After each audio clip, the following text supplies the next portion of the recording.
नमस्कार। न्यूज़ 90 हिंदी की टीम आज जीरादेवी विधानसभा पहुंची हुई है और जहां पे आज राजद के प्रदेश महासचिव अजय चौहान से एक खास मुलाकात करके उनसे बात करेंगे। नमस्कार, आपका महल चैनल में स्वागत है। आपको बहुत बहुत धन्यवाद कि आपने कीमती समय हमारे लिए दिया है। हम आपसे जानना चाहेंगे कि जीरादेवी विधानसभा में राजद और कांग्रेस और CPI-ML के गठबंधन के साथ और महागठबंधन प्रत्याशी अमरजीत कुशवाहा प्रत्याशी हैं और फिलहाल वो जेल में है। क्या चुनाव कैंपेन चल रहा है इस समय? बात है, लेकिन पूरे बिहार में जो माहौल बना हुआ है सरकार के खिलाफ, माननीय मुख्यमंत्री नीतीश कुमार के खिलाफ जो माहौल बना हुआ है, उसी का एक कड़ी आपका जीरादेवी है।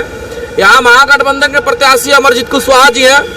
कानूनन ऐसी व्यवस्था के चलते अभी वो जेल में है, लेकिन उनका मामला तमाम उनके लोग, महागठबंधन के नेता कार्यकर्ता सब लोग अमरजीत कुशवाहा बन करके यहाँ चुनाव लड़ रहे हैं और यहाँ की जीत अप्रत्याशित होगी, ऐतिहासिक होगी। आप देखेंगे 10 तारीख को जैसे घोषणा होगा, काउंटिंग जब होगा तो उसमें कम से कम 30,000 वोट से यहाँ अमरजीत कुशवाहा विजयी होंगे और महागठबंधन से यहाँ विधायक बनकर के पटना जाएंगे और पटना विधानसभा में जाकर के हमारे बिहार के यशस्वी और तेज तर्रार हम लोग के आदरणीय नेता तेजस्वी यादव जी को मुख्यमंत्री बनाने में अपना ताकत उन लोग उनके साथ खड़ा करेंगे। तब जाकर के तेजस्वी यादव जी 10 तारीख के बाद हमारे बिहार के मुख्यमंत्री के रूप में पदासीन होंगे और नया बिहार बनाने के लिए उनको मुख्यमंत्री बनाने का बस सिंपल एक रीजन है। इस बिहार के नौजवान, बेरोजगार किसान जो तमाम आहत है इस सरकार से, सरकार हर मोर्चाओं, हर मुद्दाओं पे फेलियर है। आप कानून व्यवस्था की बात करेंगे, उस पर भी फेलियर है। बिहार की जो हालात है, हाँ बताइए। कहा जाता है कि तेजस्वी सरकार द्वारा 10 लाख फर्स्ट कैबिनेट मीटिंग में भी अनाउंस किया गया 10 लाख रोजगार देंगे। ये रोजगार कहाँ से लाएंगे? क्या बिहार में इतनी आमदनी है क्या सरकार की? वह गवर्नमेंट, देखिए आप जब उस पर चर्चा करेंगे, माननीय तेजस्वी यादव जी ने जो प्रस्ताव दिया है कि जब हमारी सरकार बनेगी और फर्स्ट कैबिनेट के बैठक में उनका ये कहना है कि फर्स्ट कैबिनेट के बैठक में पहली पेंशन 10 लाख नौजवानों को रोजगार देंगे। उसका तर्क होगा जैसे माननीय तेजस्वी यादव जी मुख्यमंत्री बनेंगे तो तमाम केवल 10 लाख आप उस नजर से नहीं देखिए कि 10 लाख सीट ला करके दे देंगे।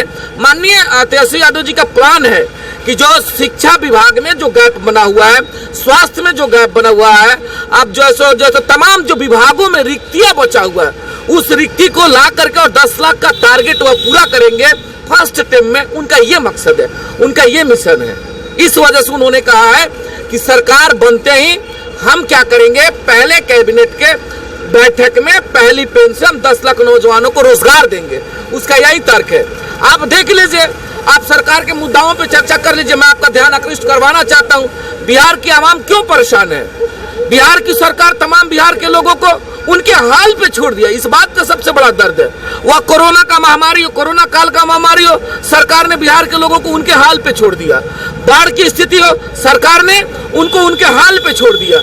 कहने का मतलब है कि जो व्यवस्थाएं नीतीश कुमार को देने के लिए आम जनमानस ने जो मैंडेट दिया था, और देख लीजिए आपका ध्यान आकृष्ट करवाएंगे, यही माननीय मुख्यमंत्री नीतीश कुमार 2015 के चुनाव में आदरणीय लालू जी के साथ गठबंधन करके और क्या किया, सरकार में मुख्यमंत्री बनने का कार्य किया।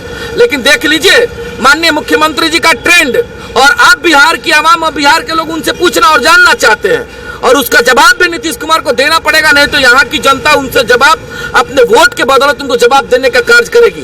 जैसा कि लोगों ने मैंडेट दिया था महागठबंधन के पक्ष में सरकार बनाने के लिए, लेकिन उन्होंने क्या किया, उन्होंने जीरो टॉलरेंस का उदाहरण दिया कि हमें सरकार चलाने में परेशानी हो रही है।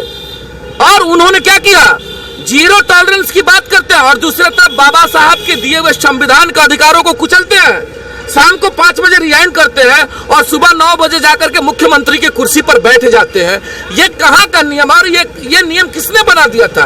और आरजेडी को राजनीतिक दल, सबसे बड़ा राजनीतिक दल होने के नाते यहाँ के माननीय राज्यपाल को आरजेडी को मौका देना चाहिए था, लेकिन वहाँ सारा कानून को रौंदते हुए मुख्यमंत्री ने क्या किया, सत्ता के लालच में भारतीय जनता पार्टी के गोद में बैठ करके और उन्होंने मुख्यमंत्री, उन्होंने सरकार बनाने का कार्य किया। तो तमाम ही बिहार के लोग इस चीज को देख रहे हैं। और देखिएगा 3 तारीख को जीरादेई से उसका जवाब लेकर के और यहाँ से अमरजीत कुशवाहा को ताकत देकर के बिहार भेजने का हम लोग कार्य करेंगे। क्या जीरादेई उपेक्षा का शिकार हुआ है? उपेक्षा का शिकार हुआ है? आप देख लीजिए, ये धरती देश रत्न डॉक्टर राजेंद्र प्रसाद की धरती है, आप जैसा जानते हैं।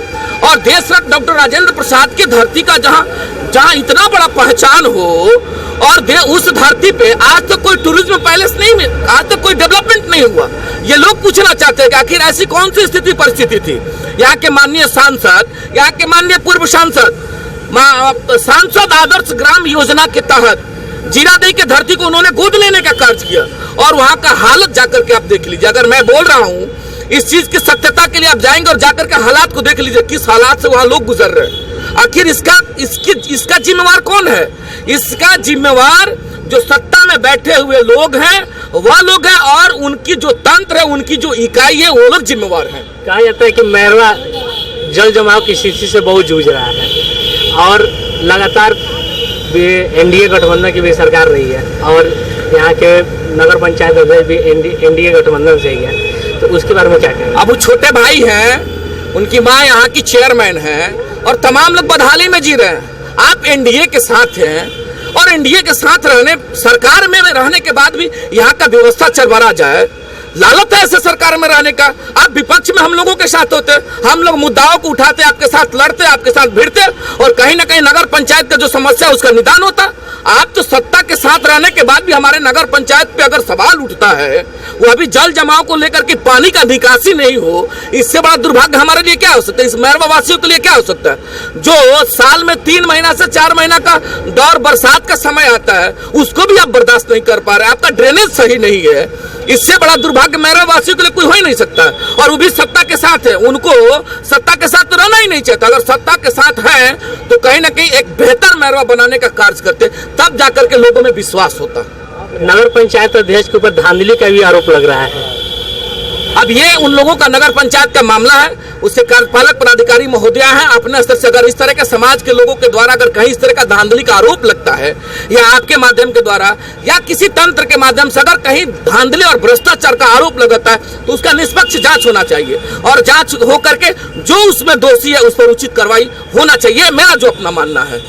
आप जीरादेई की जनता से क्या अपील करना चाहिए? निश्चित तौर पर जीरादेई के तमाम नौजवान, तमाम किसान, दबे कुचले, पिछड़ा अति पिछड़ा दलित लोगों से मैं निवेदन करना चाहता हूं कि आप अपने मतों का प्रयोग वैसे व्यक्ति के हाथों में दें जो आपके लिए संघर्ष करे, जो आपके लिए लड़े, जो जीरादेई के हक और हुकूक की बात करता हो, जो जीरादेई के नौजवानों के हक और हुकूक की बात करता हो, आप उसके लिए लड़े, तब जाकर के एक बेहतर जीरादेई बनेगा। यही मैं लोगों से अपील करना चाहता हूँ। अभी आपने देखा कि राष्ट्रीय जनता दल के प्रदेश महासचिव अजय चौहान से खास मुलाकात हो रही थी,